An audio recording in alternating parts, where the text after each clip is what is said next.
আসসালামু আলাইকুম, সবাই কেমন আছেন? তো আশা করছি যে যেখানে আছেন ভালো আছেন, সুস্থ আছেন। তো রান্না বান্নার জন্য সব কেটে কুটে ধুয়ে পরিষ্কার করে নিছি।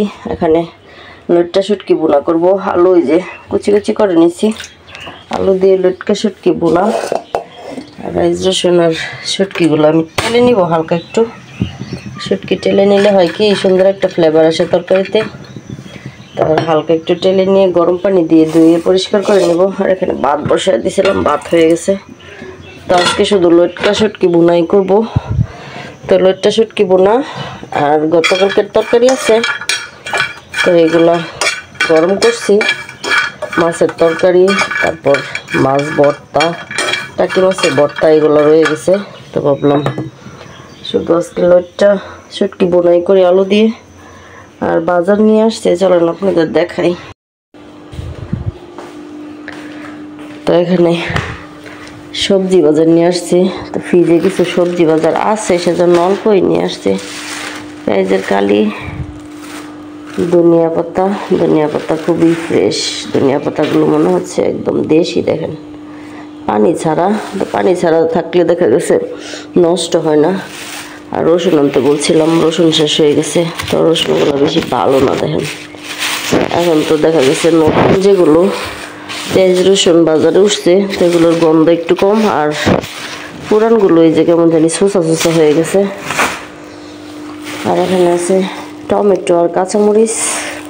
গত সপ্তাহে কাঁচামরিচ নিয়ে আসছিল, একদমই জাল না, একদম আবাত্তি করা।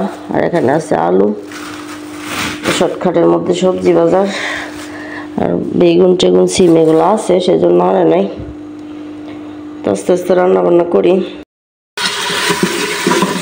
পেঁয়াজ রসুন দিয়ে দিলাম, আর এখন লটকা শুটকিগুলো দিয়ে দিব। একটু কষানো হোক ভালোভাবে, তারপর আলু দিব।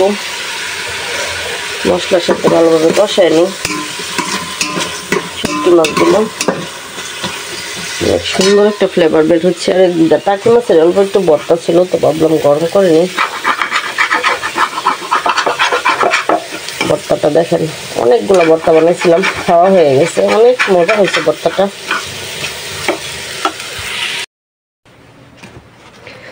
তো দুপুরে খাওয়ার পরে সেই ভালো একটা ঘুম হয়েছে আজকে।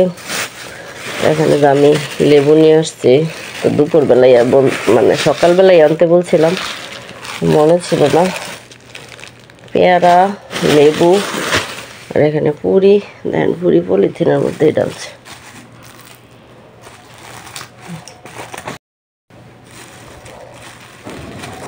ছোট ছোট পুরি, আগে বড় ছিল, এখন ছোট বানিয়ে ফেলছে। তো মাছের ভর্তা দিয়ে খাই। ওই তো ঠান্ডা।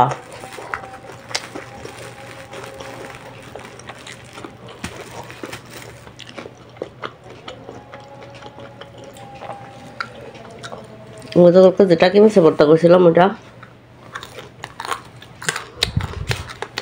আজকের মতো এই পর্যন্ত বিদায় নিচ্ছি। সবাই ভালো থাকবেন। আল্লাহ হাফেজ।